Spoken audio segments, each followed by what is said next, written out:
Pepatah Aceh mengatakan begini. Gaseh ka ublang sayang ka ugle setia dan leba manusia bak sikre pinung jitem mepake bak sinu game ji pedang dawa menyetuto kata keluar tak pegodahan le megisa Jroh budi peut bahasa lang hudip modal utama menyetuto kata keluar tak pegoda hale megisa jroh budi peut bahasa lang hudip modal utama guna sikin oh ta cemayeng guna mibreng tikoh jimita mangat hudip menyenalah pendamping mak saling membagi rasa guna sikin oh ta cemayeng guna mibreng tikoh jimita mangat hudip menyenalah pendamping ngak saling membagi rasa menyetutu kata keluar ke nur Aceh tak peguda halim mengisah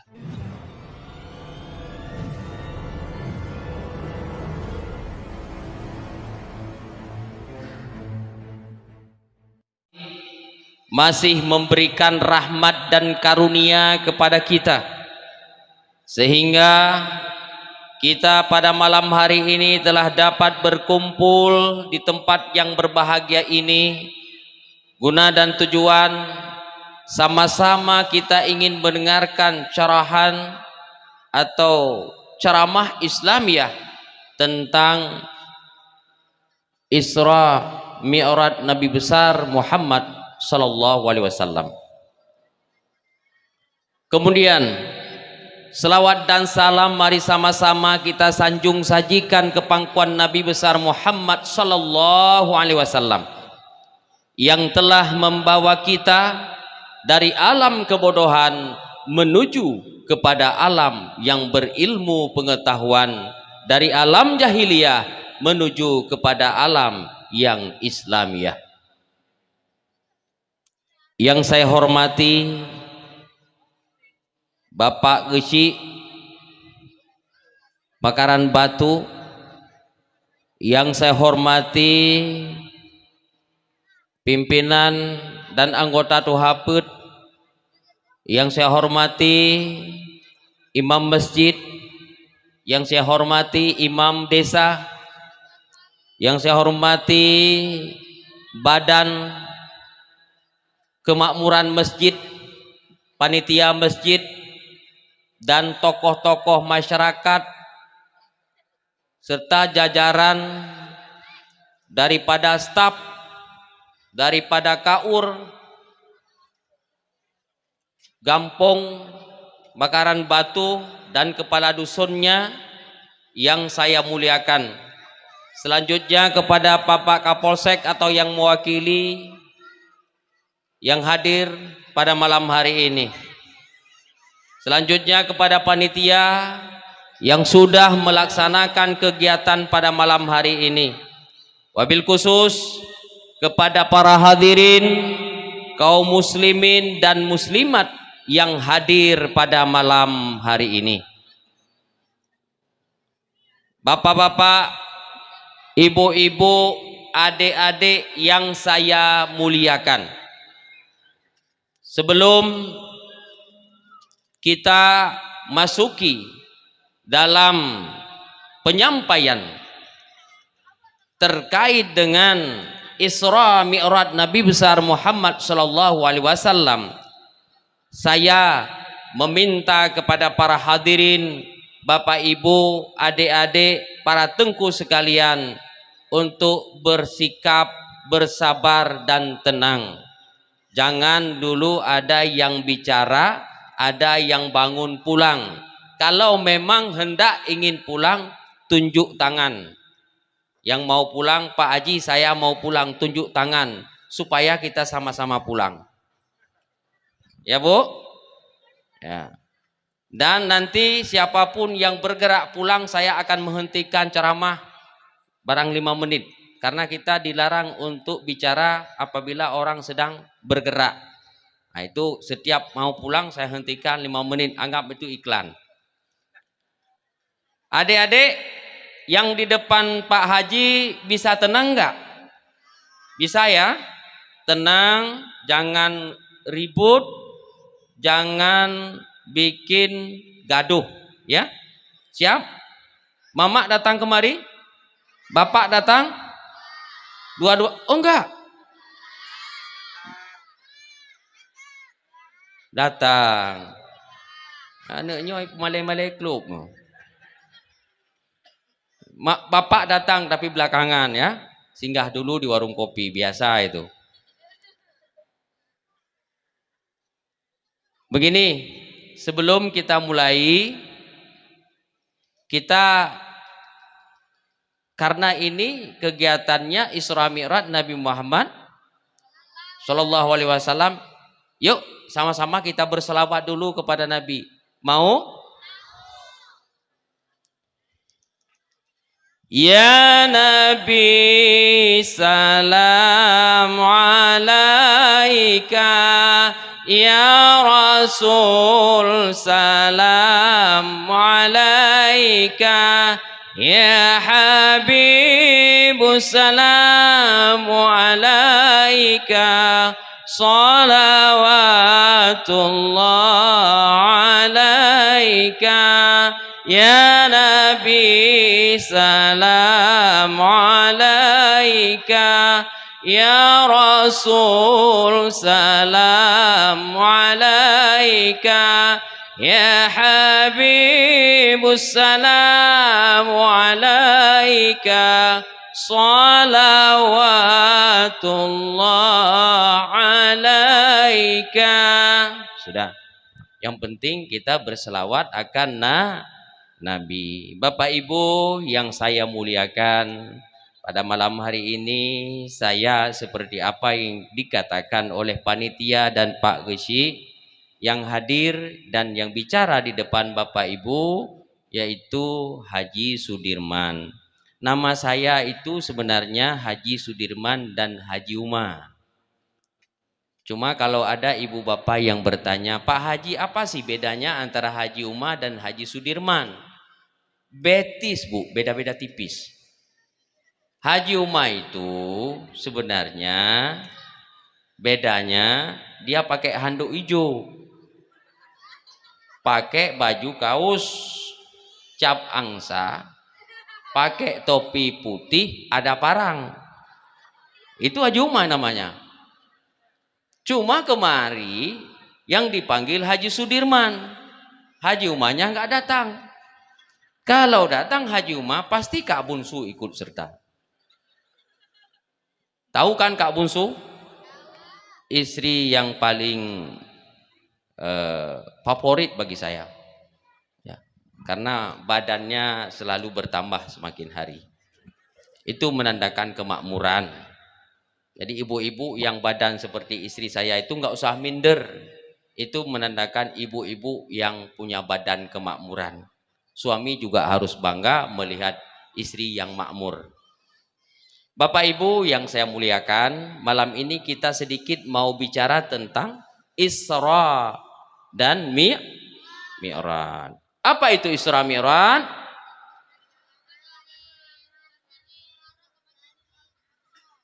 Gelangsa ke Medan. Subhanalladzi asra bi 'abdihi lailam minal masjidil harami ilal masjidil aqsa. Ya. Subhanalladzi, maha suci Allah yang telah memperjalankan hambanya dari Masjidil Haram ke Masjidil Aqsa.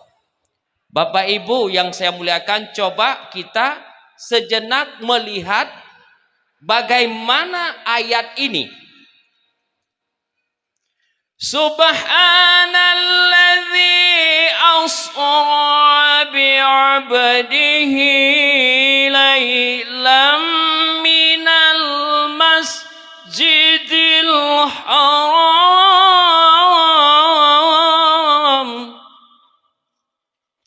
Maha suci Allah yang telah memperjalankan hambanya.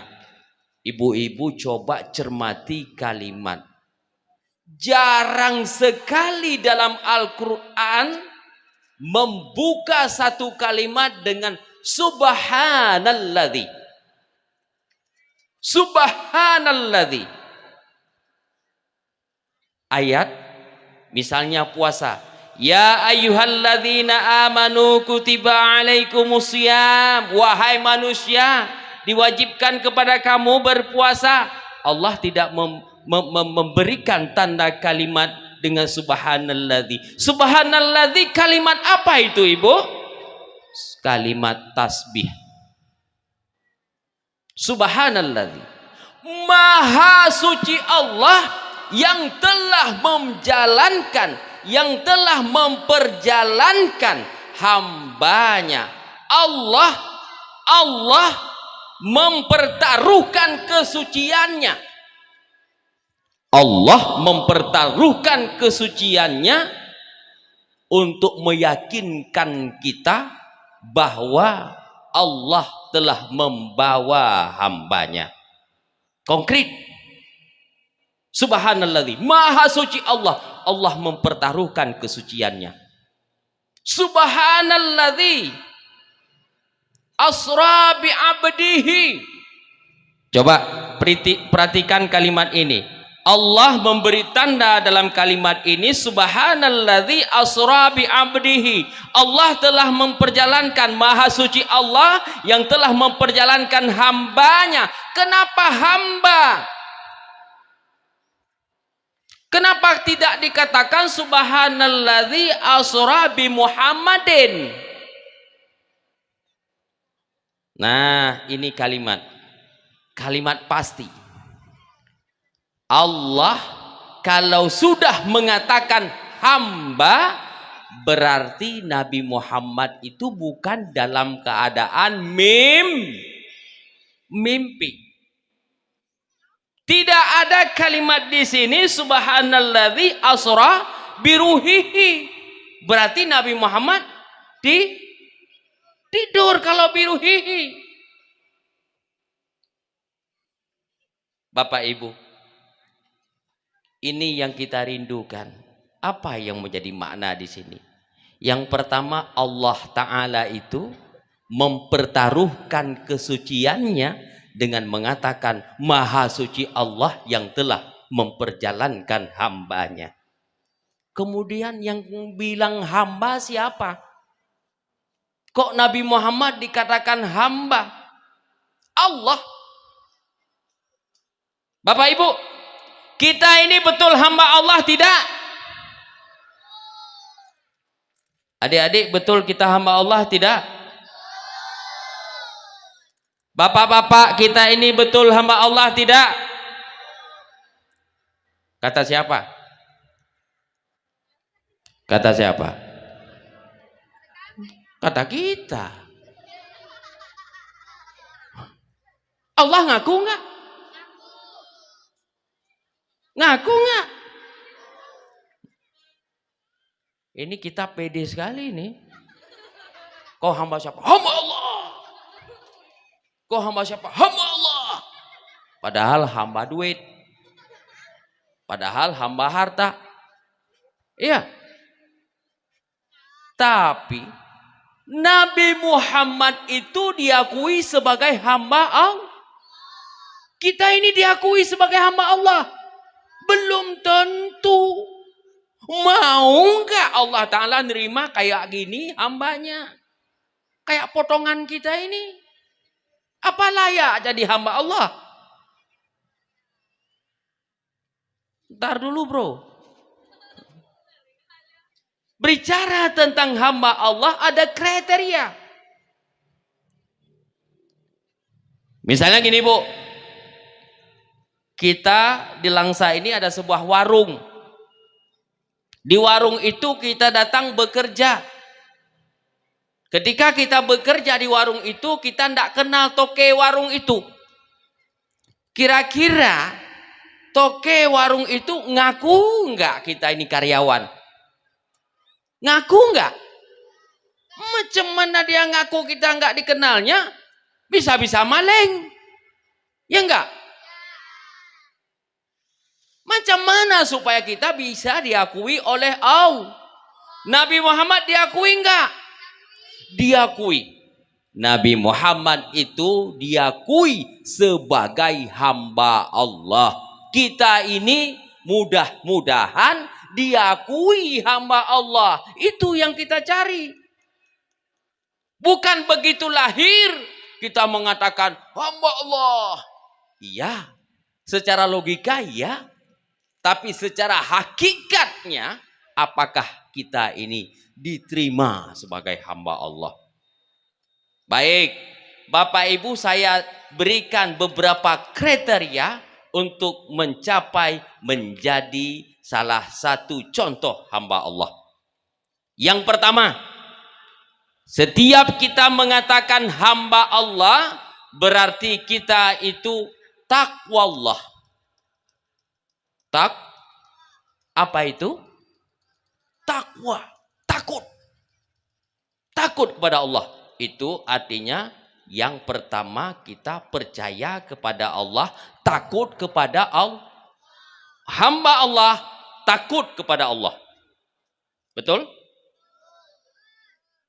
Takullah haqqa tuqatih wala tamutunna illa wa antum muslimun. Takutlah kamu kepada Allah dengan sebenar-benarnya takut, dan jangan kamu mati melainkan dalam golongan orang muslim. Itu orang pertama kriteria hamba Allah. Yang kedua, la tusyrik billah. Jangan menyekutukan Allah. Jangan murtad. Jangan menduakan Allah. Kriteria yang kedua. Banyak tidak orang-orang yang percaya dan menyekutukan Allah? Ada tidak? Ada tidak dia lebih percaya selain daripada Allah? Naurung mi yang percaya kepada selain Allah, ada tidak? Itu murtad. Ada yang berdukun. Ada lebih percaya kepada dukun. Kemudian yang remaja lebih percaya kepada ramalan bintang. Ada enggak di sini? Yang meramal bintang ada enggak? Yang meramal nasib ada enggak? Yang mandi kembang tengah malam ada enggak? Ada enggak? Untuk mencapai tujuan. Mandi kembang tengah malam jangan kau lakukan bila hanya mengharap maaf dariku.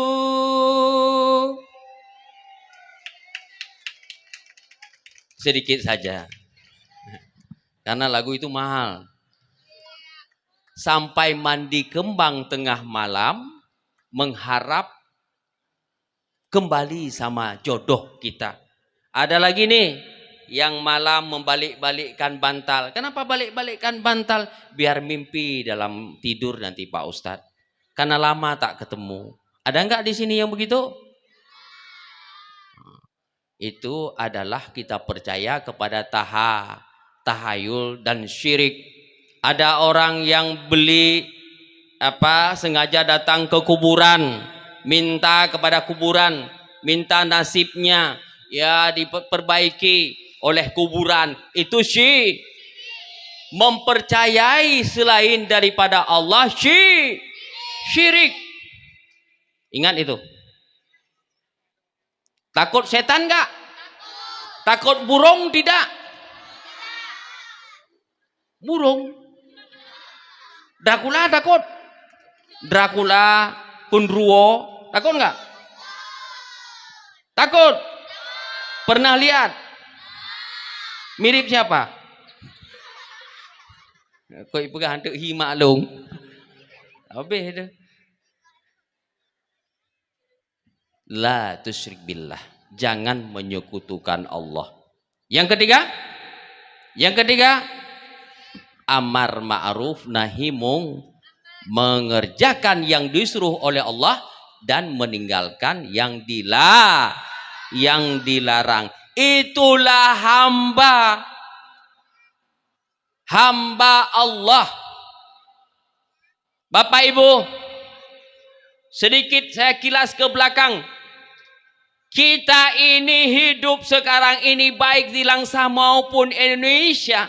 Kita menjadi orang-orang masyarakat, rakyat, orang-orang yang mengaku, betul, mengaku jadi masyarakat bakaran bate, mengaku menjadi makmum dalam masjid yang ada di bakaran bate. Mengaku masyarakat. Lah Pak Haji, kalau yang sudah lahir di kampung ini kan masyarakat, iya, secara status. Tapi layakkah dikatakan itu masyarakat? Yang dikatakan masyarakat itu bagaimana? Yang dikatakan masyarakat itu mengerti akan tugas sebagai masyarakat dan tugas selaku pimpinan masyarakat. Itu baru masyarakat. Tapi ketika lahir tidak ada sensor, langsung itu masyarakat ya, itu rakyat ya, enak tenan. Masyarakat itu yang bisa menerima perintah dan bisa memberi perintah. Begitu juga dengan datang kita sholat, Bu. Allahu Akbar, ikut makmum, ikut imam, namanya makmum. Di mana berdirinya? Di mana? Di depan? Di belakang. Imam di pernah sholat berjamaah ini. Cakap. Bapak Ibu, makmum di belakang, imam di Tapi yang terjadi hari ini klaim ketika makmum kita sholat telat namanya makmum, atau sholat telat itu namanya masbuk. Kan begitu? Makmum, masbuk, sholat di belakang imam. Siapa dirimu? Makmum. Sekarang kita kaji. Orang yang sholat jamaah itu baru sah sholat jamaahnya mengerti syarat dan rukun. Apa itu kira-kira? Orang-orang yang sholat jamaah itu bersama imam, apabila dia ketahui imamnya salah, dia bisa menggantikan posisi imam, naik. Itu baru dikatakan makmum, mengerti syarat dan rukun. Apabila tidak, dia tidak cukup syarat menjadi makmum. Maka bisakah dia dikatakan makmum? Belum. Baru calon makmum. Baru calon Maka apa bedanya antara anak batu dengan rakyat? Anak batu itu tidak bisa menerima perintah dan tidak bisa diberi namanya anak Apakah kita yang begitu banyak di desa ini anak batu atau batu anak? Itu silakan dicerna sendiri. Apakah saya ini anak batu yang tidak bisa memberi perintah dan tidak bisa diperintah? Mudah-mudahan kita ini diakui oleh Allah sebagai hambanya. Ya Allah, saya ini hambamu. Ya, maka kita berdoa kepada Allah, semoga kita diakui sebagai Oke. Sudah, yang kedua.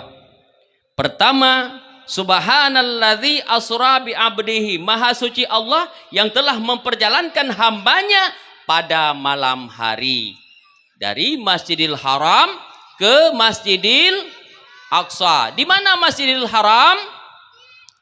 Di mana Masjidil Haram? Di Mekah. Di mana Masjidil Aqsa? Di Palestina. Nah, Bapak Ibu, sedikit saya ulas.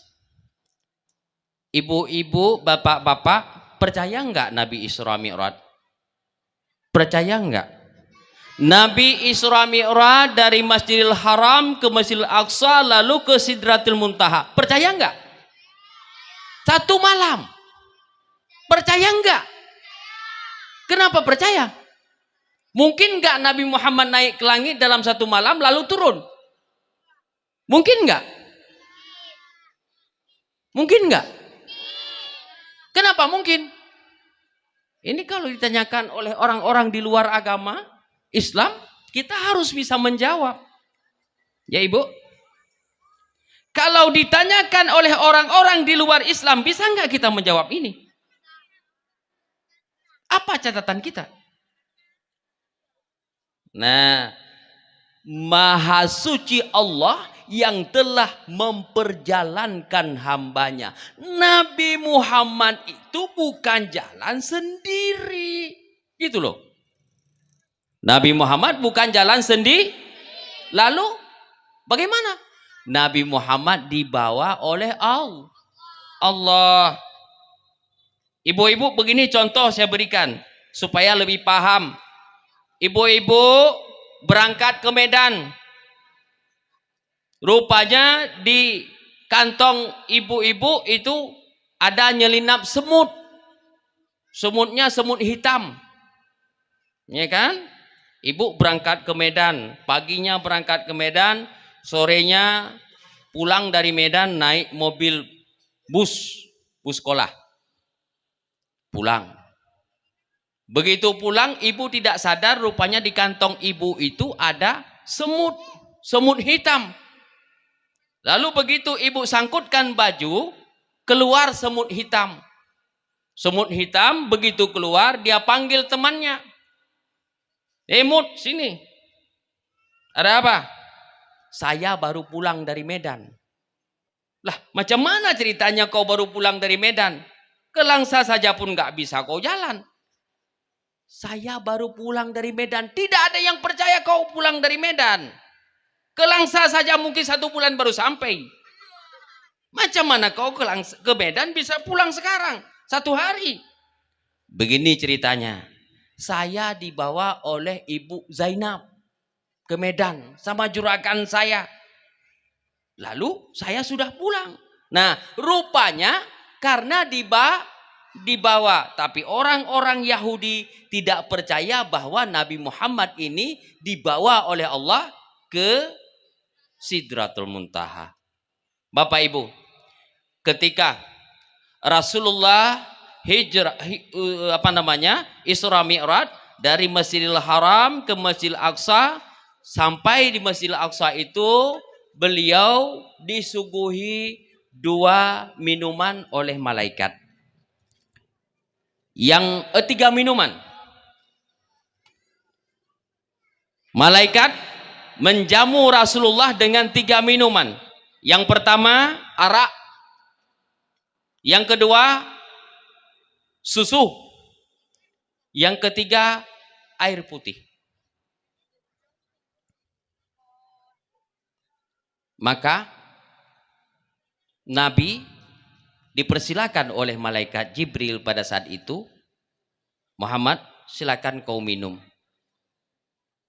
Lalu ketiga minuman ini Nabi Muhammad mengambil salah satu di antara 3 ini, yaitu air susu. Sadaqta ya Muhammad, kata malaikat, benar kau Muhammad mengambil air susu. Lalu Nabi Muhammad mengambil air susu, lalu meminumnya 1/3 gelas tinggal. Muhammad, seandainya air susu tadi kau minum semua, umatmu itu semua masuk surga. Seandainya kamu minum air arak itu semua umat Islam akan mabuk. Begitu juga dengan air putih, tidak ada apa-apa. Maka kau minum air susu sudah bagus. Tapi ketika kau minum air susu, kalau semuanya habis kau minum, itu umatmu masuk surga semua. Maka Nabi Muhammad menggapai kembali gelas, ingin meminumnya. Stop! Tidak bisa lagi Muhammad, sudah habis waktunya. Nah, ibu bapak, seandainya Nabi Muhammad meminum air susu habis, mungkin kita semuanya masuk surga. Maka sepertiga tinggal. Cuma yang tinggal siapa? Ini mari kita introspeksi diri. Mungkin yang di sini akan tinggal ataupun akan berangkat. Kan begitu, Bu? Tapi kita inginkan semua kita yang ada di sini termasuk dalam air susu yang diminum oleh Rasulullah. Baik, selanjutnya dari Masjidil Haram ke Masjidil Aqsa, dan dari Masjidil Aqsa Nabi Muhammad naik ke Sidratul Muntaha untuk menerima sholat 5 waktu. Sewaktu beliau menerima sholat, sewaktu beliau berjalan untuk menuju Allah, beliau mendapatkan beberapa hal. Yang pertama, ketika beliau sedang naik ke langit, beliau melihat ada orang-orang yang mencakar-cakar badannya. Semua badan dicakar, berdarah dicakar. Ketika itu Nabi Muhammad bertanya, "Ya Jibril, itu apa Jibril? Ada orang yang mencakar-cakar tubuhnya, berdarah tapi dicakar, berdarah juga dicakar, dan dicakar-cakar." Jadi orang sudah berdarah, badannya dicakar lagi dengan kukunya, berdarah dicakar lagi kukunya. Kata Jibril, "Muhammad, nanti di suatu saat di dunia, umatmu itulah orang-orang yang mencakar, yang menyakiti, memusuhi keluarganya, Islamnya, saudaranya. Dia tidak sayang kepada saudaranya. Dia membunuh saudaranya. Dia menghancurkan saudaranya. Ya, dia menindas saudaranya sesama muslim. Ada enggak itu sekarang? Ada enggak? Ada enggak saudara bunuh saudara? Ada enggak saling bunuh anak bunuh bapak? Mama bunuh anak? Ayah bunuh anak? Tetangga bunuh tetangga? Inilah saling mencakar. Tidak ada kasih sayang lagi. Kita lihat Bapak di Jawa, sekarang ini ada orang tua yang membunuh anak kandungnya. Ada mama, ibu yang membunuh anak kandungnya. Itu tanda akhir zaman. Tidak ada kasihan lagi. Tidak ada kasihan lagi. Maka wajar seperti pepatah Aceh mengatakan begini. Kalau ibu belum sempat dengar atau belum sering dengar, saya akan bacakan supaya bisa didengar. Gaseh ka ublang sayang ka ugle, setia tan le ba manusia. Ba sikre pinung jitem mepake, ba sinu game ji pedang dawa.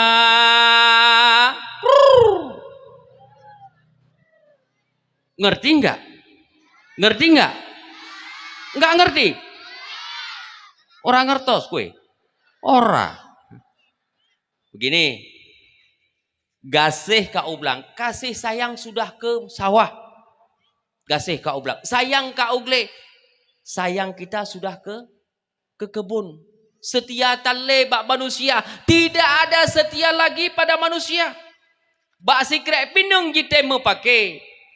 Hanya sekecil pinang saja kita rela bertikai, bertempur, bermusuhan, berbunuhan sesama saudara. Bak tine gambe, sebiji gambe saja itu bisa menjadi satu perdebatan yang luar biasa. Ini tanda akhir zaman yang dilihat oleh Rasulullah yang nampak pada saat itu. Kemudian Rasul berjalan lagi.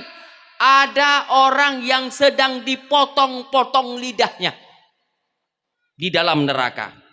Ada orang yang sedang dipotong-potong lidahnya di dalam neraka. Rasul bertanya kepada Jibril, Jibril, itu kenapa lidahnya dipotong? Muhammad, itu nanti akan dipotong lidah umatmu.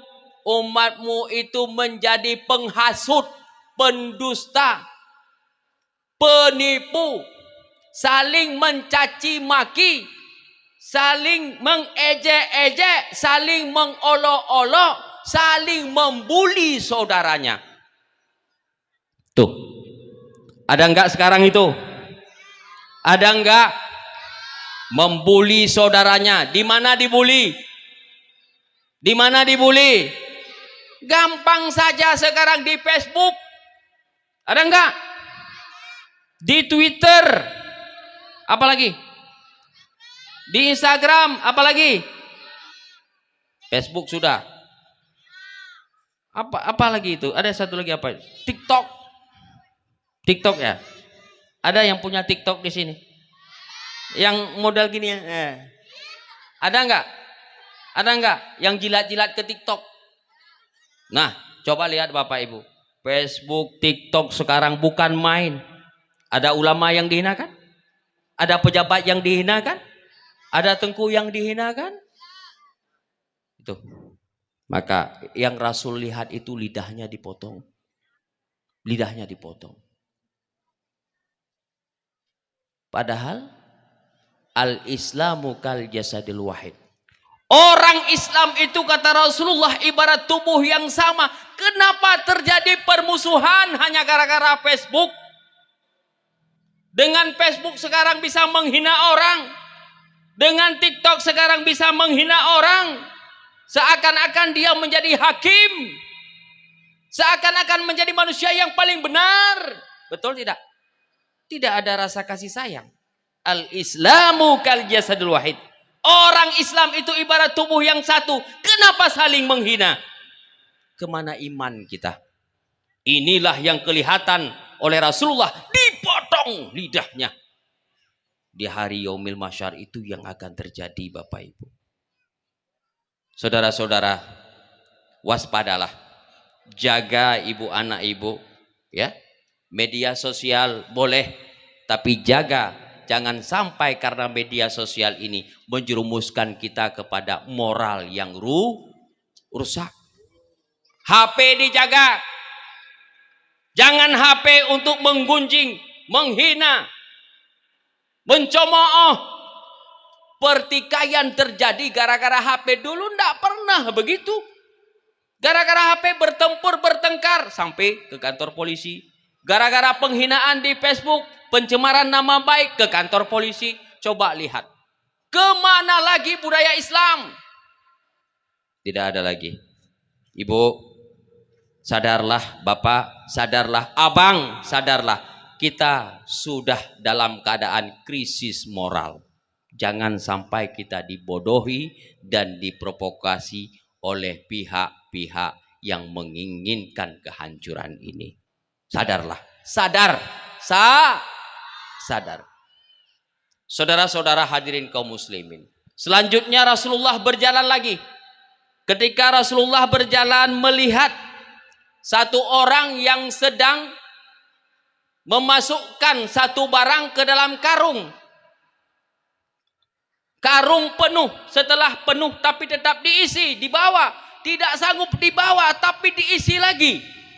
Tidak sanggup lagi tapi diisi lagi. Ketika dia membawa sampai terjatuh tapi barang diisi lagi. Diisi lagi, jatuh, diangkat, diisi lagi. Barang cukup berat, tidak sanggup dibawa tapi masih diisi, diisi dan diisi. Rasulullah bertanya, "Ya Jibril, kenapa orang ini terus mengisi barang? Sementara dia tidak sanggup membawa, sudah terjatuh tapi barang diisi lagi, tidak sanggup membawa, diisi lagi." Ya Muhammad, ketahuilah, nanti suatu saat umatmu ketika dia pegang satu jabatan, tapi dia juga masih mau dengan jabatan yang lain. Bukan satu jabatan yang dipikulnya. Banyak jabatan yang dipikulnya, tapi dia tidak bisa bertanggung jawab dengan jabatannya. Misalnya, sudah jadi apa namanya pejabat, dia juga toke, dia juga pengusaha, juga dia kepala bidang, juga dia kepala organisasi dan lain sebagainya. Banyak sekali jabatan yang dipegangnya, tetapi dia tidak bisa amanah dengan jabatan itu. Ini namanya orang tamak. Jabatan banyak semua. Kalau di dunia, kalau bukan pejabat siapa? Orang-orang kaya. Orang-orang kaya yang tidak pernah puas dengan kekayaannya, dia akan terus menumpuk harta, tidak peduli kepada orang miskin. Padahal yang ditumpuk itu bukan harta dia, sebenarnya bukan rezeki dia, tapi dia akan terus menumpuk hartanya. Itu tanda-tanda akhir zaman. Kemudian selanjutnya Rasulullah naik lagi. Ketika Rasulullah naik, Rasulullah melihat ada banyak perempuan yang digantung dalam surga. Ini digantung. Rambutnya diikat dan digantung di dalam neraka. Nabi Muhammad bertanya, "Ya malaikat, kenapa itu banyak sekali perempuan yang digantung di dalam neraka? Kenapa banyak sekali?" Lalu malaikat berkata, "Hai Muhammad, ketahuilah, itu umat-umatmu nantinya yang dia itu tidak patuh kepada suaminya. Tidak patuh kepada suami. Dia pergi ngaji, tapi dia tidak ingat kepada suami. Dia keluar rumah tidak pernah bilang pada suami. Dia pakai pakaian tidak pernah bilang pada suami. Dia jalan pergi makan tidak pernah bilang pada suami. Dia apa-apa, yang penting suami itu harus cari. Pak, saya pingin HP baru, beli. Pak, saya pingin baju baru, beli. Pak, saya ingin ke sini, saya ingin ke sana." Tetap harus dibutuhin, diikutin oleh suami. Namun dia tidak pernah menghargai suami. Bapak Ibu, sekarang sudah ada. Adakah mental seperti mental Aisyah, istrinya Rasulullah? Bagaimana mental Aisyah ya Pak Haji supaya tidak digantung di dalam neraka? Aisyah itu ibu-ibu mau dengar saya ceritakan? Aisyah itu baiknya, akhlaknya adalah pada satu waktu Rasulullah itu pergi berdakwah. Ketika Rasulullah berdakwah, kira-kira Rasulullah jam 3 malam kembali. Ketika jam 3 malam kembali, Rasulullah ketuk-ketuk pintu. Ketuk-ketuk pintu tidak dibuka. Ya. Nah, kemudian setelah tidak dibuka, Rasul tidur. Ketika Rasul tidur depan pintu, karena Aisyah tidak terbangun, pada waktu pagi hari, Aisyah membuka pintu. Aisyah menangis terseduh-seduh karena baginda Rasulullah tidak bisa masuk ke dalam tadi malam untuk tidur. Nangis, "Ya Rasulullah, maafkan aku ya Rasul. Ampunkan kesalahanku ya Rasul." Menangis terseduh-seduh. Bukan kayak ibu sekarang. Kalau suaminya nggak pulang, suaminya tidur depan pintu, mati kau sana depan pintu. Iya kan? Kalau tidak dibawa pulang apa-apa, muka kita pun monyong begini. Bawa pulang apa? Nggak ada apa-apa mah. Ikan apa? Ikan bilis mah. Ikan bilis apa namanya di sini? Ikan teri. Ikan teri kau bawa pulang. Aku dari mama aku nggak pernah makan ikan teri. Aku pernah makan ikan asin. Suami tidak dihargai. Kemudian kelakuan Fatimah. Ini saya bilang supaya ibu-ibu jangan menjadi penghuni neraka. Fatimah begitu pulang Ali. Sayyidina Ali pulang. Ketika pulang Sayyidina Ali, Fatimah itu rambutnya panjang, Bu. Bukan kayak kita ini rambutnya pendek banget ini. Ya, sudah pendek, dipotong, digunting, digulung-gulung lagi kayak bulu gulung. Ketika Ali pulang, Fatimah itu dengan rambut panjangnya menggosok dan kaki Ali yang sedang basah dilapnya. dengan rambut yang panjang. Ada nggak ibu-ibu di sini? Ada bu? Ada. Rambutnya dilap kaki suami ada? Nggak ada. Mari laksanakan nanti. Moh Haji, kaki suami saya itu bau cemekam. Malah lagi pakai sepatu dari ladang dong Haji, bau terasi. Biar bau terasi kan suamimu juga. Kalau dulu kan cinta. Kalau sudah agak tua sedikit, bau terasi kah? Suami saya bau terasi. Bila perlu kalau pulang suami itu cium pipi kiri, pipi kanan. Ya bu, ya bu. Mengharap keridhaan suami. Ada bu? Nggak ada. Mana? Nggak sanggup dong Haji. Kita cium suami saya itu kalau kita cium bau jenazahan Haji.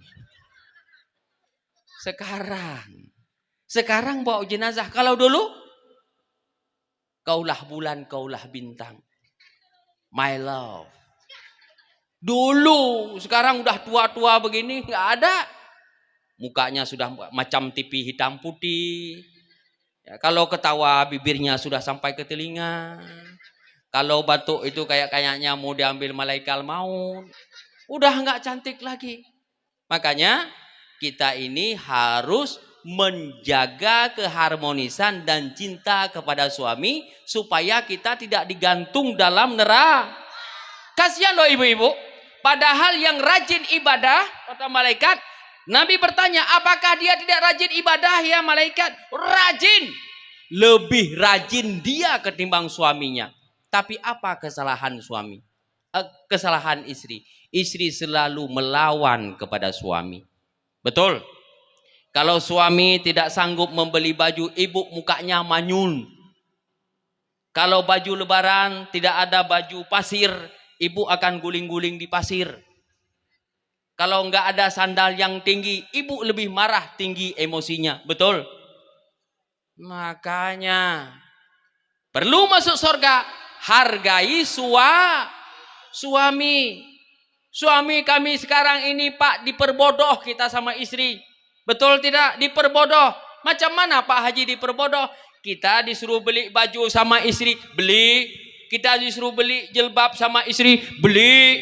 Kita disuruh beli gincu kilap lipstik sama istri, beli. Kita disuruh beli minyak wangi sama istri, beli. Ketika kita jalan keluar ke kota, istri duduk di belakang sambil menikmati minyak wangi. Kita tidak pernah bisa menikmatinya. Istri di belakang, kita di depan. Ya kan? Minyak wangi, baju pasir, sandal tinggi, ya kan? Lipstik yang tebal setebal 5 in misalnya. Kita tidak pernah bisa menikmati. Betul? Kita buat ke depan nih. Rambut kita di terpa angin jingkrak-jingkrak ke atas, Bu. Istri di belakang sambil megang gini. Istri asik dada-dada, kita tahu nggak? Mana dada kita tahu, digoblok-goblokin kita. Duduk gini kita. Istri baju kita beli dinikmati orang. Minyak wangi yang kita beli dinikmati orang. Baju cantik dirasain orang. Dinikmati orang semuanya. Ibu bapak-bapak dapat apa? Dapat ampasnya. Dapat lelahnya. Betul nggak? Ibu-ibu di mana duduk biasanya kalau jalan sama suami? Di mana, Bu? Di belakang. Anak-anak kayak ini di depan nih cuma pakai pampers doang ini. Gerah banget kita lihatnya. Ngan pampers ke paek dah kalon. Perumahan katanya yang kagot tak setel, di belakang dia wanginya dicium orang, baju bagus dinikmati orang, lipstik yang indah dinikmati orang. Bapak-bapak nggak bisa menikmati. Sampai ke Langsa nggak jadi singgah di warung, pulang lagi sudah kayak tukang ojek. Ngumpurin rupiah peng Rp1.000 lah dompet mah. Ini tipe ada di warung. Pulang lagi buka baju di kamar atau di kamar mandi. Kita di luar. Kapan mau lihat? Enggak bisa kelihatan. Paling-paling tadi mereka lah baca jamun itu yang. Ayo urusan lain. Jadi bagaimana dong ko Haji? Nyo ide, menyanjut pakai, menhanjut pakai kaku. Ide, ada ide dari saya. Idenya begini, supaya kita tidak ditimpa oleh kerugian Pak dan kemalangan. Besok tukar cara Pak. Ini ide ya, bukan mengajarin tapi memberikan solusi yang solutif. Bagaimana? Besok Bapak Ibu, Bapak-bapak, itu motor Anda, yang motor bebek itu, Bapak-bapak buat tempat duduk di depan. Ya, tempat duduk di depan. Yang ada polongnya gini, buat besi begini di depan. Terus bagaimana lagi Pak Haji? Nah, ambillah istri Anda itu, misalnya ada yang kurus, ada yang gemuk, ada yang kerempeng dan lain sebagainya. Ada yang seperti Kak Bun Sulepon, istri saya tersayang. Taruh dia di situ. Kayak orang bawa guni durian lah gitu kan. Taruh di sini, lalu gimana Pak Haji? Mukanya kemana? Mukanya ke muka Bapak. Lalu knalpotnya kemana? Knalpotnya ke depan. Ya, gini apa? Gini. Jadi saling berpelukan seperti Teletubbies gitu. Itu baru agak seret gitu loh.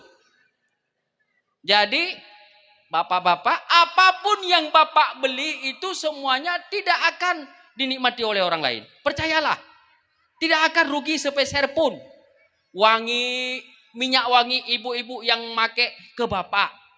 Baju baru yang Bapak beli dengan harga mahal misalnya walaupun kredit, ke Bapak. Ya kan? Ke Bapak semua. Wangi jengkol juga ke Bapak. Itu bonus Bu, jengkol itu bonus. Nggak dapat jengkolnya, aroma jengkol juga bisa Bu. Nggak apa-apa. Itu nggak rugi Bu, Pak. Daripada di belakang kita nggak tahu mahal-mahal baju kita beli, lipstik mahal kita beli, di asik dada-dada di belakang. Apain? Dasar pesong. Ya, Bapak Ibu yang saya muliakan, ini kita kembali pada dasar. Artinya apa? Ibu-ibu banyak yang di dalam neraka dan digantung di rambutnya nanti itu dosa sama suami. Pak Haji, kalau suami saya itu tidak taat kepada siapa? Misalnya nggak sholat dia, apa wajib kita taat? Wajib. Dia nggak sholat, wajib. Kalau kami Pak Haji, kalau istri nggak sholat, tapi suami kan bisa mukul. Iya. Kalau suami nggak sholat bisa nggak dipukul? Nggak bisa. Jangan pantatnya kita pukul. Nggak boleh. Paling-paling kalau malah sholat suami kita colek sedikit. Bang, sholat bang. Bang, sholat. Gitu. Atau yang lebih romantis, sayang, sholatlah sayang. Ya. Nah, kalau enggak yang dad kan gitu. Dad. Ada yang panggil dad enggak? Daddy. Ada? Arjun ya. Walaupun bibirnya sudah keropot enggak apa-apa panggil Arjun. Hai Arjun, sholat yuk. Gimana sih lo? Nah gitu. Kan suami malu begitu. Jadi jangan keras-keras. Pak, sholat. Enggak boleh bertengkar gara-gara itu. Cuma kalau suami boleh. Nepuk istri boleh kalau nggak sholat. Tapi kita istri nggak boleh. Itulah yang kadang-kadang tidak dipahami. Apapun yang diperintahkan oleh suami wajib taat. Kenapa Pak Haji? Ar-rijalu qawwamuna 'alan nisa. Suami itu adalah pemimpin bagi perempuan. Nisa'ukum harsul lakum fa'tu harsakum. Nah, kata Al-Quran.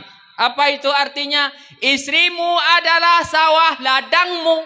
Maka cangkullah dia menurut yang kamu suka. Cangkul sambil mundur juga enggak apa-apa. Ada enggak? Ya terserahlah urusan rumah tangga itu, urusan dapur. Gua enggak pikirin itu. Baik, berarti kita wajib ikut suami. Satu. Kemudian yang kedua, selanjutnya Rasul naik lagi. Ketika Rasul naik, Rasul melihat ada sebuah binatang. Binatang ini ketika dia besar, ketika dia keluar, kecil. Lama bermain di luar, dia mau masuk lagi. Ada satu lubang. Lubang ini ketika dia keluar kecil. Ketika dia masuk lagi ke lubang ini, tidak mampu, tidak mau, tidak bisa. Binatang yang tadi keluar pagi, kecil, sorenya mau masuk lagi besar. Lubangnya tidak muat lagi. Dikorek, tidak mampu, tidak bisa lagi. Jadi awalnya kecil, begitu masuk, tidak bisa lagi. Kemudian Rasul bertanya, apa itu ya Jibril? Muhammad, ketahuilah, pada suatu masa nanti di tengah-tengah umatmu ya Muhammad, ketika orang mengeluarkan kata-kata, ya, ketika orang sudah mengeluarkan kata-kata, tapi kata-kata itu mau ditarik dan dicabut kembali tidak bisa. Betul? Kata-kata sesudah kita keluarkan, bisa nggak kita cabut lagi? Nggak bisa. Kata-kata yang sudah kita keluarkan tidak bisa ditarik lagi. Maka ada yang saya katakan dalam sebuah syair apa? Menyetutup kata keluar, tak pegodahan le megisah. Jroh budi peut bahasa, lang hudip modal utama. Menyetutup kata keluar, tak pegodahan le megisah. Jroh budi peut bahasa, lang hudip modal utama. Guna sikin tak cemayeng, guna mibreng tikoh jimita. Mangat hudip menyenalah pendamping, mak saling membagi rasa. Guna sikin tak cemayeng, guna mibreng tikoh jimita. Mangat hudip menyenalah pendamping, ngak saling membagi rasa. Menyetutu kata keluar ke nur ngaceh, tak peguda hale mengisah. Artinya mau kita panggil lagi kata-kata itu, hale mengisah. Anu bajiong kah? Hale mengisah tadi. Baleh kah? Hale mengisah. Kurang aja kah? Hale mengisah. Betul tidak? Tanah belau kembali. Kita mau beli kembali kata-kata yang sudah kita keluarkan. Tidak akan bisa kita tarik. Bajingan kau, kurang hajar kau. Tidak bisa kita tariklah. Maka ibu bapak jangan pernah mengeluarkan kata-kata yang menyinggung perasaan. Apalagi yang menyinggung moral. Pak Geci, Pak Camat, Bupati, Dewan dan lain sebagainya. Ini paling parah kalau mengeluarkan statement-statement yang kira-kira membahayakan dan menyakiti hati masyarakat. Maka tidak kurang kita lihat pejabat yang memberikan statement kadang-kadang melukai hati kita. Lalu apa yang terjadi? Dia tidak akan dipilih lagi gara-gara kata-katanya. Maka ibu jaga katakan lidahmu adalah harimaumu. Ibu-ibu, kata-kata itu sangat bermakna. Karena kata-kata ini dengan bibir mendapat pahala daripada Allah Subhanahu wa taala. Zikrullah, zikir kepada Allah. Kata-katamu adalah mendapat pahala, keselamatan bagimu. Contoh Bu, kata-kata itu orang akan besar pengaruh. Apa pengaruh? Misalnya orang datang ke rumah Bu, Dengan kata-kata saja orang akan tenang, tapi dengan kata-kata juga orang akan marah kepada kita. Contoh ini. Ini misalnya ada singkong, ya. Singkong, tahu singkong enggak? Bohobi. Pak, silakan dimakan singkongnya, Pak, ya. Enggak ada apa-apa, Pak, cuma ada singkong. Silakan, Pak, dicicipi. Yang tamu datang kira-kira senang atau sakit hati? Senang tidak? Senang kan? Ini lain waktu. Datang ke rumah. Satu lagi rumah orang kaya. Orang kaya baru atau baru kaya. Ini sate, Bu. Datang tamu. Ya. Orang kaya, kaya baru. Ada nggak di sini orang kaya baru? Mana? Mana? Saya mau lihat wajahnya. Apa pakai stiker nggak? Ini sate, Bu. Ya, ini anggaplah ini bukan sate nih. Anggaplah sate ya. Jangan konflik nanti. Nih sate, Pak. Mau dimakan, makan. Mau enggak? Kira-kira tamu senang nggak itu? Nih, Pak, sate nih. Mau dimakan enggak? Makan situ, enggak makan mati kau. Tamu mau makan atau pulang? Pulanglah. Itu kata-kata. Padahal kan sedikit aja. Pak, silakan Pak, ini cuma yang ada singkong Pak di rumah. Enggak ada lain Pak. Kami pun tidak sempat belanja tadi. Mohon maaf Pak, ini cuma ada singkong yang bisa kami suguhkan. Yang makan tenang hatinya. Betul. Tapi kalau sate tadi, singkong ini enak enggak? Enak enggak singkong? Pernah makan singkong? Pagi-pagi makan singkong? Enggak. Kapan juga makannya? Anggap ajalah enak ya, tapi enak tapi kurang. Ya, ini singkong. Tapi yang makan enak. Tapi kalau sate tadi, sate enak enggak? Enak sate apa singkong? Kalau yang makan singkong sama sate beda enggak perasaannya? Beda enggak? Orang pelit makan sate sama singkong beda enggak perasaannya? Bedanya di mana? Enggak. Kalau orang makan singkong, kalau berak itu kira-kira curiga enggak? Kalau orang makan sate, orang pelit itu kalau berak curiga enggak? Jangan-jangan sate yang keluar ini. Kalau sate ini kita kasih, nah makan nih. Makan mau enggak? Mampus kau sana. Mau makan tidak? Makannya enak, tapi penyuguhannya tidak enak. Maka kata-kata. Maka lidahmu menurut kata ulama adalah harimau. Harimau itu yang dilihat oleh Rasulullah. Ada binatang yang kecil ketika keluar, mau dia kembali lagi waktu sorenya, binatang itu badannya sudah besar dan lubangnya sudah tidak bisa masuk lagi. Inilah kata-kata manusia umatmu, hai Muhammad. Pada akhir zaman nanti dia tidak bisa menarik vokalnya kembali. Nah selanjutnya, singkat kata, singkat cerita, Rasulullah langsung naik menghadap Allah Subhanahu wa taala untuk menerima sembahyang.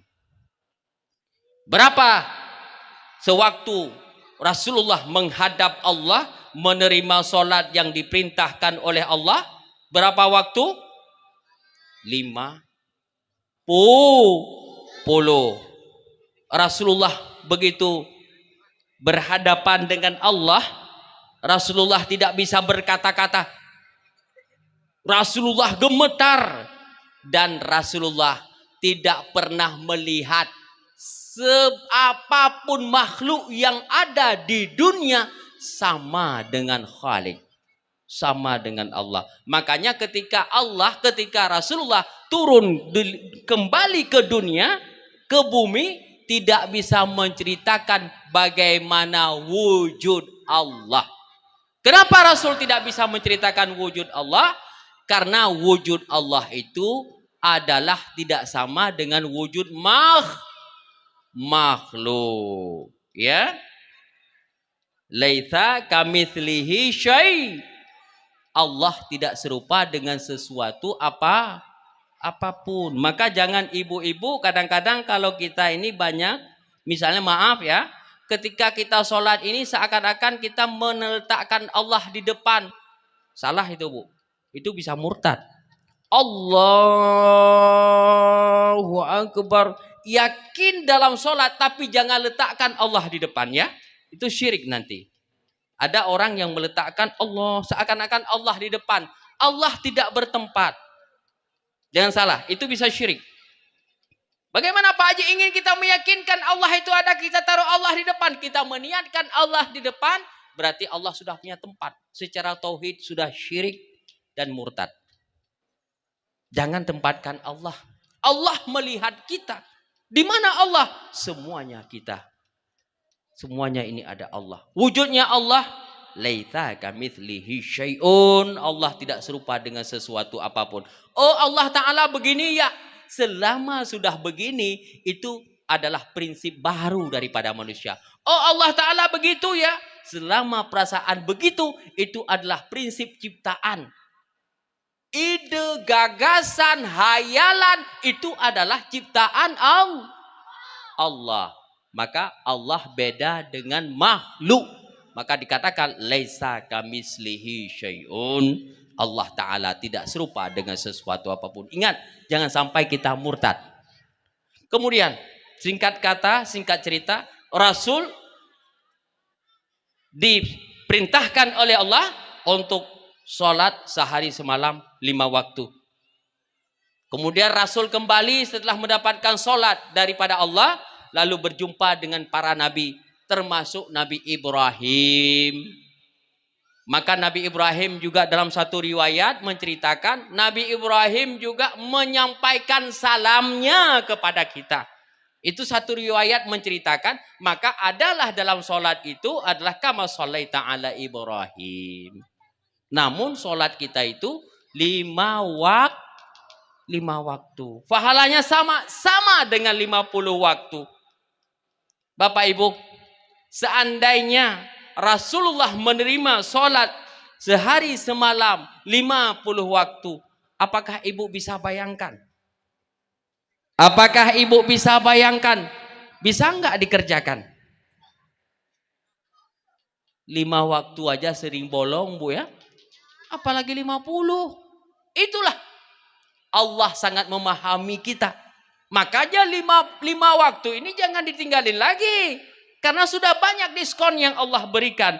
50 waktu menjadi 5 waktu.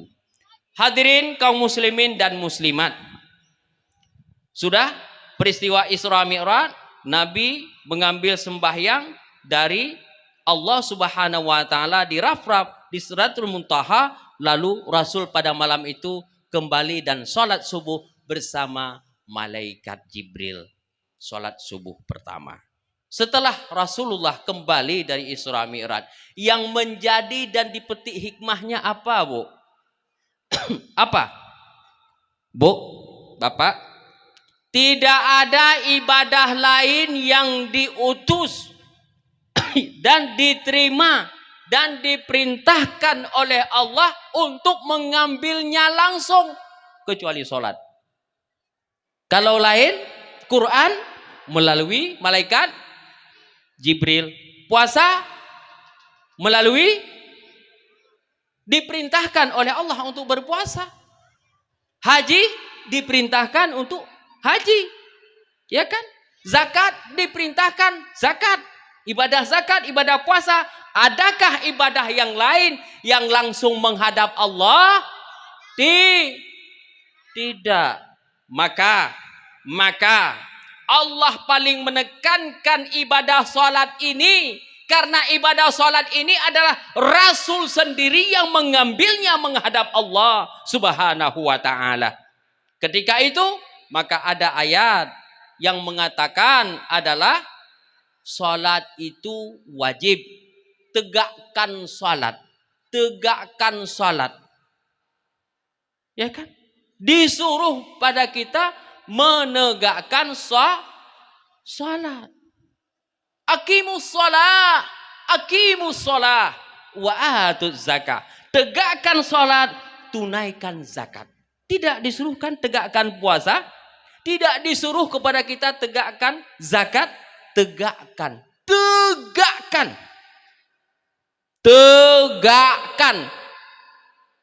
makna ini. Tidak disuruh mengerjakan. Kerjakan sholat, tidak. Tegakkan. Tegakkan sholat. Aqimius sholat. Aqimius sholat. Rasul sewaktu wafat juga begitu katanya. Aqimius sholat. Aqimius sholat. Artinya ibadah sholat ini ibadah yang berat. Ibadah yang berat. Sampai Allah mengutus Rasulullah untuk menjemput sholat ini. Dan tanha anil fahsya imal mungkar. Allah mengatakan salat itu adalah mencegah perbuatan keji dan mungkar. Maka wajar apabila Rasulullah mengatakan, apabila ayat mengatakan Allah tidak akan menerima ibadah kamu di dunia yang lain sewaktu dihisab di hari yaumil mahsyar kecuali salatnya sudah bagus. Kecuali sholatnya sudah bagus, baru diterima. As-salatu imanud din.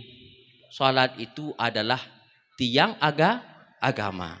Maka siapa yang tidak sholat, orang itu adalah yang menghancurkan agama. Kita bicara tentang sholat. Maka sholat itu adalah penting dan wajib. Siapa yang tidak sholat adalah orang yang menghancurkan agama. Kembali kepada hamba. Bainal abdi kata Rasulullah. Wa bainal kufri tarkas sholah. Ya. Bainal abdi wa bainal kufri tarkas sholah. Batas seseorang hamba dengan kekafiran. Gampang aja kata Nabi. Meninggalkan sholat. Bainal abdi wa bainal kufri tarkas sholah. Batas seseorang dengan kekafiran adalah meninggalkan sholat. Berat nggak sholat, Bu? Berat nggak? Berat. Tapi kalau kita kerjakan nggak berat. Inilah yang kita hari ini bicarakan. Kita ini mari sama-sama kita melaksanakan sholat. Dan sholat yang benar-benar. Inna sholata tanha anil fahsya'i wal munkar. Sholat itu mencegah perbuatan keji dan Oh Pak Haji, ada juga orang sholat tapi dia nyolong kok. Ada orang sholat tapi dia nyuri kok. Ada orang sholat tapi pelit kok. Makanya sholat itu adalah tidak benar. Tidak khasyi'in. Ya, tidak khusyuk sholatnya. Allahu Akbar. Dalam sholat dia ingat ke pasar. Dalam sholat dia ingat ke warung. Sholat asal saja menggugurkan kewajiban, tapi sholat tidak khusyuk. Yang khusyuk sholat bagaimana? Khusyuk sholat mengingat Allah dan mengartikan bacaan itu. Bapak Ibu, saya berikan sedikit contoh. Sayyidina Ali, pernah dengar cerita Sayyidina Ali? Sewaktu dibunuh, ditusuk. Kapan dibunuhnya? Waktu sholat. Saking yakin dan khusyuknya kepada Allah, hanya waktu sholat bisa dibunuh. Tapi waktu sholat itu tidak dirasakan sakitnya. Sakitnya tidak dirasakan waktu sholat. Kalau kita ini sempat nonton TV waktu sholat. Ini tapi lagi hidup sinetron nih. Sambil bismillahirrahmanirrahim. Waduh, ini iklan lagi nih. Sempat nonton TV, kemudian ada lagi sempat merancang bumbu masakan. Ini saya nanti habis sholat datang ke Gede, ini beli ikan tongkol sama cabai rawit. Sami Allah liman hamidah, Rabbana lakal hamdu. Sama nanti beli sayur kacang hijau lah. Allahu Akbar. Ada enggak? Di dalam sembahyang kita mendesain pekerjaan, maka itu tidak khasyiin. Maka Allah mengatakan tegakkanlah sembahyang. Tidak akan nikmat dalam hidup dan tidak akan bisa ibu bapak ditimbang amalnya apabila sholatnya tidak benar. Maka ibadah yang pertama dihisab nanti di hari yaumil mahsyar adalah sholat. Saudara-saudara yang saya muliakan, kita sudah menceritakan tentang Isra Mi'raj. Artinya kita sudah kembali kepada hamba dan hamba yang tahu dirinya hamba, yang tahu Allah. Kita ini hamba. Supaya bagaimana kita malam hari ini kita mengikuti sejarah Rasulullah, kita diakui hamba oleh Allah. Ya Allah, akuilah kami ini sebagai hamba-Mu.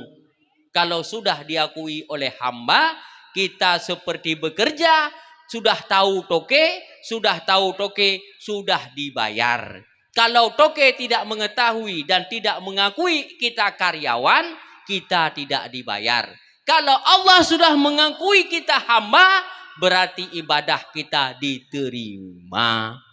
Ya Bu, diterima karena Allah mengakui kita maka harus kenal Allah.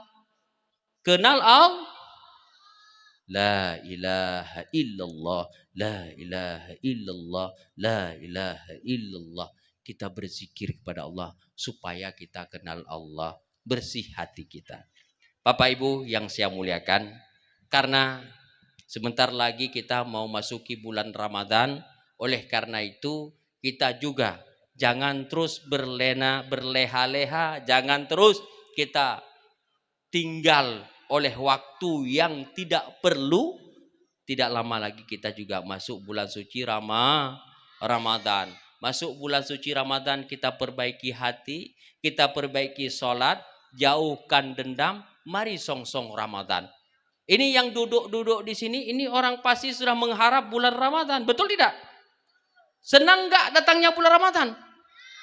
Nah, orang-orang yang murni, mudah-mudahan hikmah pada malam hari ini memperingati Isra Mi'raj, kita sudah siap lahir batin menyambut bulan suci Ramadan. Karena apa? Di dalam bulan suci Ramadan juga konsepnya hamba. Ya ayyuhalladzina amanu kutiba alaikumusiyam kama kutiba alal ladzina min qablikum la'allakum tattaqun. Wahai orang-orang yang beriman, diwajibkan atas kamu berpuasa sebagaimana diwajibkan kepada orang-orang sebelum kamu. Mudah-mudahan kamu menjadi orang yang bertakwa. Bapak Ibu, mudah-mudahan ke depan Bapak Ibu berpuasa Ramadan itu dengan baik dan benar. Bagaimana Pak Haji puasa Ramadan dengan baik dan benar? Pahala dari Allah keluar daripada puasa menjadi orang yang bertakwa.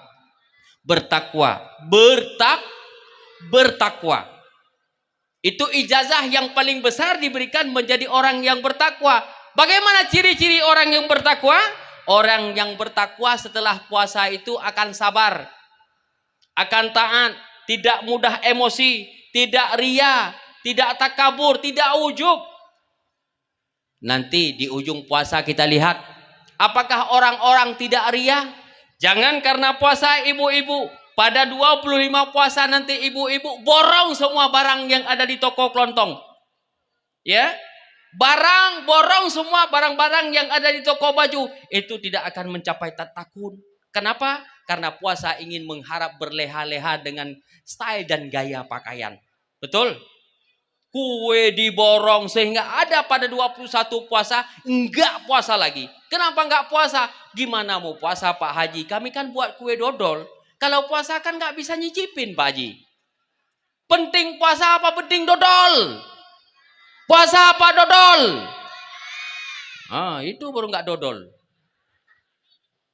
Gara-gara bikin dodol, gara-gara bikin kue, 25 puasa, 20 hari puasa, sudah tidak puasa lagi.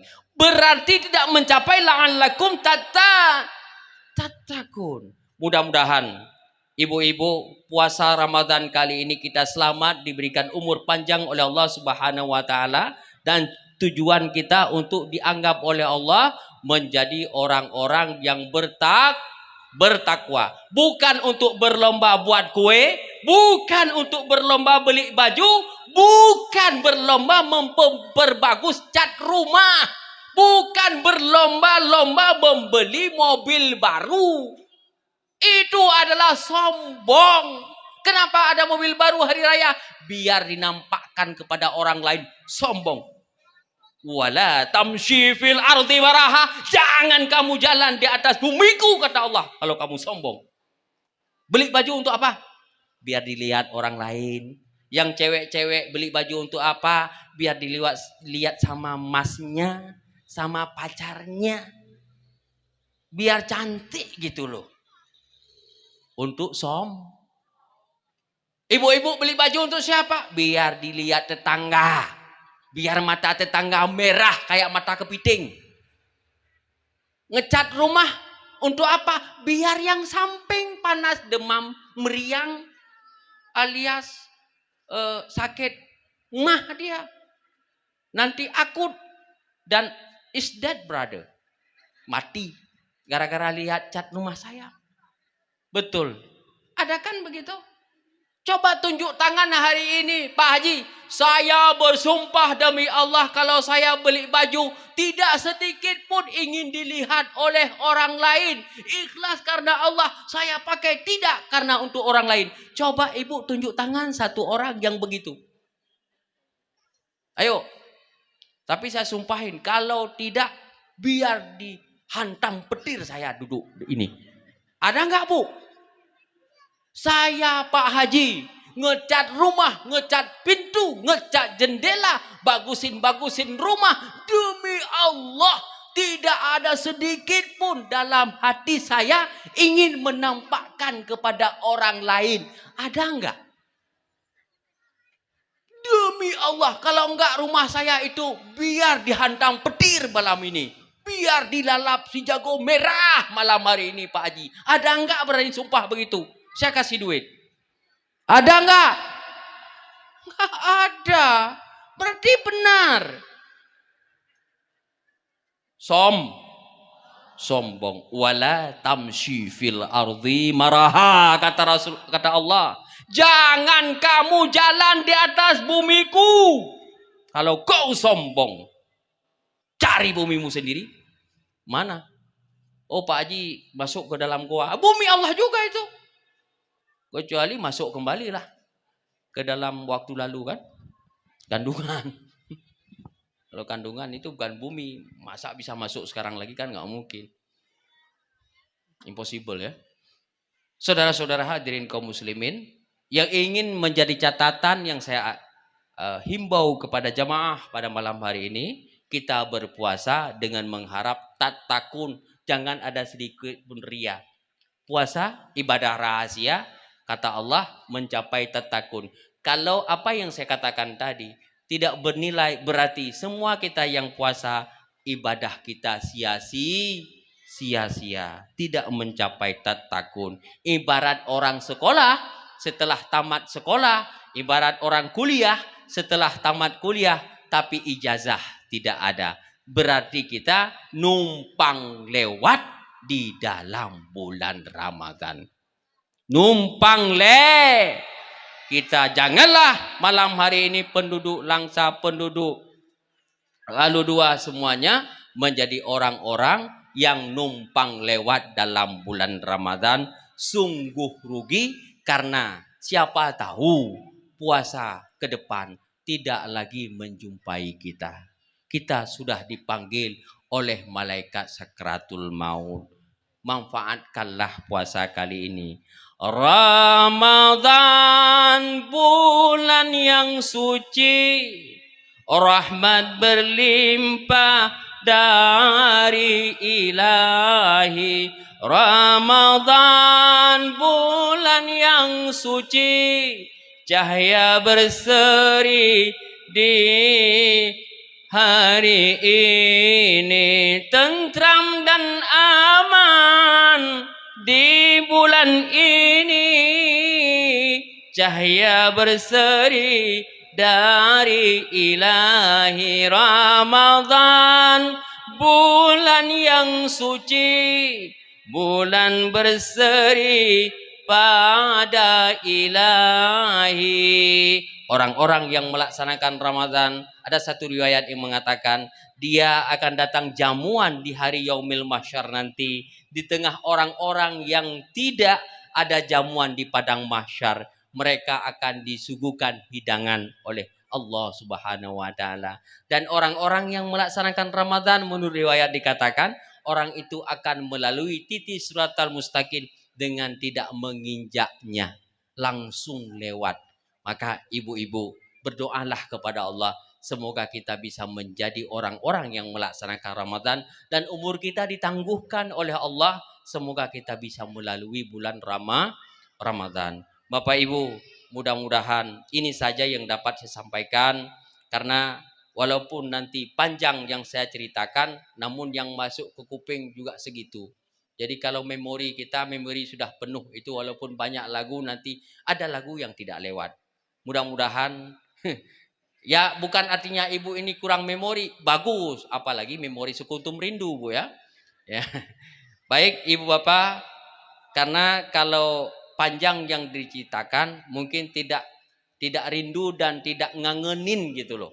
Jadi supaya kita lebih rindu dan ngangenin, jadi tidak terlalu panjang. Mudah-mudahan di lain waktu dan kesempatan Pak Haji Umar datang lagi. Ya, mudah-mudahan kita diberikan umur panjang oleh Allah Subhanahu wa taala dan diberikan hikmah serta diberikan kemakmuran, kesehatan, dan dalam Islam anak cucu kita bisa kita bina. Amin ya rabbal alamin. Mari ibu bapak, sebelum kita menggerakkan kaki, tapi terlebih dahulu kita gerakkan tangan kepada Allah, kita munajat doa. A'udzubillahi minasyaitonirrajim. Bismillahirrahmanirrahim. Alhamdulillahirabbil alamin hamdan yafi ni'amahu wa yukafi'u mazidah. Ya Rabbana lakal hamdu kama yanbaghi li jalali wajhikal karimi wa 'azimi sultani. Allahumma salli wa sallim ala sayyidina Muhammadin wa ala alihi wa sahbihi ajmain. Allahumma ahsina kibatana fil umuri kulliha wa ajirna min khaydid dunya wa adzabil akhirah. Allahumma inna nas'aluka ridhaka wal jannata wa na'udzubika min sakhatika wan nar.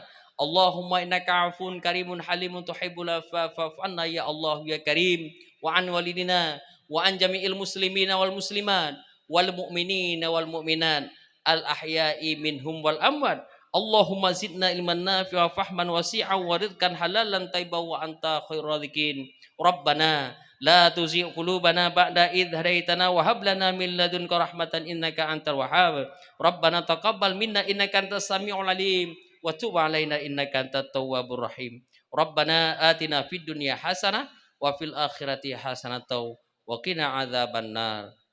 Wala dzikrullahi akbar. Ajma'in al-Fatihah. Rahmatullah.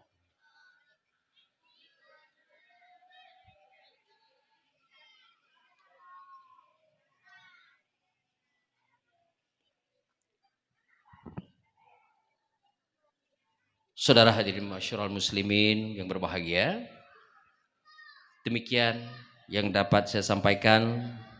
Lebih dan kurang saya mohon maaf. Mudah-mudahan di lain waktu dan kesempatan kita berjumpa kembali. Akhir kata, kalau ada pedang lukai tubuh, masih kan ada harapan sembuh. Tapi kata lukai hati, kemana obat hendak dicari. Hadanallah wa yakum ajmain. Assalamualaikum warahmatullahi wabarakatuh.